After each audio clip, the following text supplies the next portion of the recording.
Street food അത് കഴിക്കാൻ എല്ലാവർക്കും ഇഷ്ടമല്ലേ? എന്നാൽ സ്ട്രീറ്റ് ഫുഡിൽ വന്ന് ആരെങ്കിലും ബ്ലീച്ചിങ് പൗഡർ ഇട്ടാലോ എന്തായിരിക്കും അവസ്ഥ?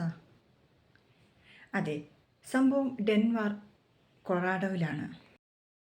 Denver public safety and commission അല്ലെങ്കിൽ ഫുഡ് സേഫ്റ്റി കമ്മീഷനിലെ വനിതാ ഇൻസ്പെക്ടറാണ് ഇതുപോലെ സ്ട്രീറ്റ് ഫുഡ് നടത്തുന്ന ഒരു സ്ഥലത്ത് വന്നിട്ട് തെരുവ് ഭക്ഷണശാലയിൽ വന്നിട്ട് ബ്ലീച്ചിങ് പൗഡർ ഇട്ടത്. വീഡിയോ ഇപ്പോൾ സമൂഹ മാധ്യമങ്ങളിൽ വൈറലാണ്. കാര്യം എന്താണെന്ന് വെച്ചാൽ അതിൻ്റെ ഉടമ, ആ തെരുവ് ഭക്ഷണശാലയുടെ ഉടമ ഭക്ഷണശാലയുടെ പരിസരം കൃത്യമായി സൂക്ഷിക്കുന്നില്ല. നന്നായി വൃത്തിഹീനമായിട്ടാണ് എപ്പോഴും ഇരിക്കുന്നത്. ഓൾറെഡി 3-4 പ്രാവശ്യം വാണിംഗ് കൊടുത്തിട്ടുണ്ടായിരുന്നു ഗവൺമെൻറ്റിൻ്റെ വക. പക്ഷേ എന്നിട്ടും അദ്ദേഹം ക്ലീൻ ചെയ്യാൻ തുടങ്ങിയിട്ടില്ല. അപ്പം അതിൻ്റെ ഫലമായിട്ടാണ് ഒരു വാണിംഗ് കൊടുത്തിട്ടും അദ്ദേഹം കണക്കാക്കുന്നില്ലെന്ന് മനസ്സിലായപ്പോഴാണ് ഗവൺമെൻറ്